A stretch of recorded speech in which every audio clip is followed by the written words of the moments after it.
Hello बच्चों, let's see this question.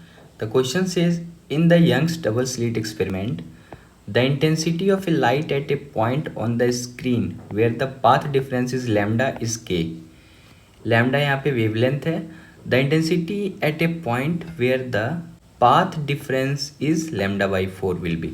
Question में कहा गया है कि यंग्स डबल स्लिट एक्सपेरिमेंट में किसी पॉइंट का इंटेंसिटी सपोज के है और वहाँ का पाथ डिफरेंस लैम्डा है, और कहा जा रहा है क्वेश्चन में कि हमें उस जगह का इंटेंसिटी फाइंड करना है जहाँ का पाथ डिफरेंस लैम्डा बाई 4 हो. Key concept of the question is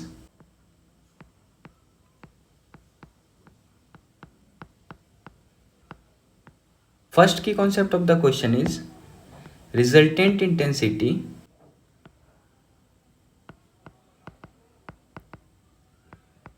in YDSC Young's double slit में रिजल्टेंट इंटेंसिटी का रिलेशन होता है.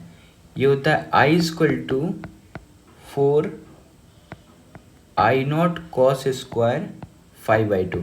And second key concept of the question is relation between phase difference phi and delta x यानी path difference, और ये value होता है phi equal to 2 pi lambda into delta x. तो इन दोनों की कॉन्सेप्ट की हेल्प से हम लोग इस क्वेश्चन को सॉल्व करेंगे. हमें यंग्स डबल स्लिट में दो अलग अलग इंटेंसिटी निकालना है. एक इंटेंसिटी I1 के बारे में सोचते हैं और एक इंटेंसिटी I2 के बारे में सोचते हैं. दोनों को अलग अलग सोचते हैं. क्वेश्चन में यहाँ पे I1 इक्वल टू के हालांकि दिया हुआ है और यही I2 इक्वल टू हमें निकालना है. और जहाँ पे इंटेंसिटी I1 है यानी K है, वहाँ का जो पाथ डिफरेंस यानी डेल्टा एक्स का वैल्यू आपका दिया हुआ है ये है लैम्डा. और जहाँ पे इंटेंसिटी I2 है वहाँ का पाथ डिफरेंस डेल्टा x2 आप इसे बोल दो, ये लैम्डा बाई 4 है.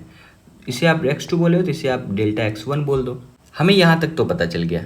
अगर आप जहाँ पे इंटेंसिटी I1 है वहाँ पे अगर आप फेज डिफरेंस निकालते हो, अगर आप φ1 में बोलूँ तो ये क्या होता है रिलेशन 2 पाई बाई लैम्डा, यहाँ पे 2 pi by lambda into delta x. Delta x की जगह आप क्या लिखोगे, ये वाला लैम्डा लिख दोगे तो ये मल्टीप्लाई लैम्डा हो जाएगा. तो आप देखो लैम्डा से लैम्डा कैंसिल आउट हो जाएगा.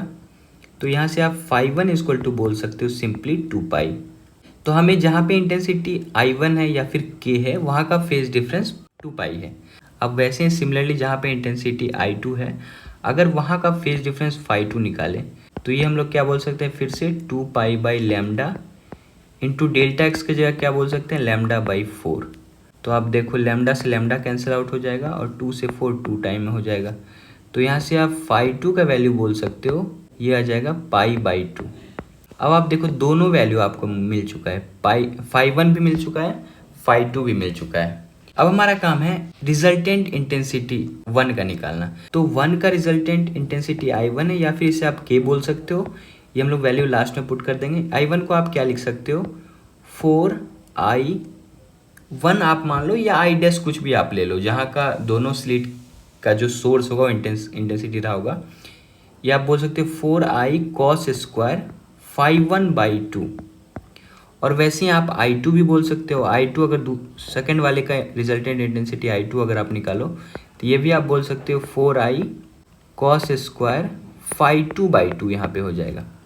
तो अगर हम लोग दोनों का रेशियो ले I1 बाई I2 करें, I1 अपॉन I2 करें तो ये हम लोग क्या लिख सकते हैं I1 की जगह यहाँ पे लिख सकते हैं 4I cos square phi by 2 और I2 की जगह आप लिखोगे 4I cos square phi by 2. यहाँ पे I मैं दोनों के लिए इसलिए बराबर लिया हूँ कि ये दोनों सोर्स से यंग्स डबल स्लिट में जो दोनों सोर्स का इंटेंसिटी रहा होगा वो बराबर रहा होगा, इसलिए मैं दोनों के लिए 4I लिया हूँ क्योंकि रिजल्टेंट तो हर पॉइंट पे अलग अलग होगा. तो यहाँ पे ये दोनों कैंसिल आउट हो जाएगा. रेशियो जो हमें आया है ये कॉस स्क्वायर 5, ये φ1 φ2 एक्चुअली φ1 φ2. तो ये ऊपर में आप हो जाएगा कॉस स्क्वायर और ये φ1 की जगह हमें क्या मिला है, ये मिला है 2 पाई या फिर आप लिख सकते हो 2 पाई बाई 2 और डिवाइडेड बाई, और नीचे में क्या है कॉस स्क्वायर φ2 बाई 2. तो φ2 की जगह आप ये पाई 2 और नीचे में एक और 2 लिख सकते हो. अगर आप इसका रेशियो लो तो ये आ जाएगा कॉस स्क्वायर पाई आ जाएगा और इसके नीचे आ जाएगा cos square pi by 4. Pi by 4।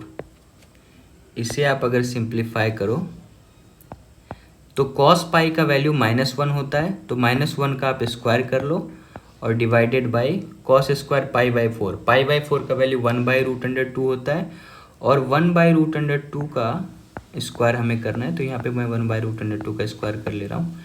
-1 का स्क्वायर 1 और ये 1/√2 का स्क्वायर करोगे तो 1 नीचे और √2 का स्क्वायर 2 ऊपर मल्टीप्लाई हो जाएगा। ये किस चीज़ का वैल्यू हमें मिला है? I1/I2। ये वैल्यू हमें मिला है 2/1, तो आप इसे 2/1 बोल सकते हो।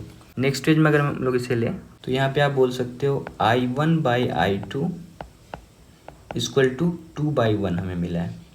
और क्वेश्चन में देखो जो फर्स्ट इंटेंसिटी है उसी का वैल्यू k दिया हुआ है, आप देखो यही वैल्यू k दिया हुआ है, तो आप इसके जगह लिख सकते हो I1 की जगह आप k लिख सकते हो और I2 को आप ऐसे ही रहने, तो जो हमें निकालना है इक्वल टू 2/1। तो I2 को अगर आप क्रॉस मल्टीप्लाई करो तो I2 की जगह k/2 लिख सकते हो। So the correct option is k/2। Option number 3 is the correct option. Hope you understood it well. Best of luck. Thank you.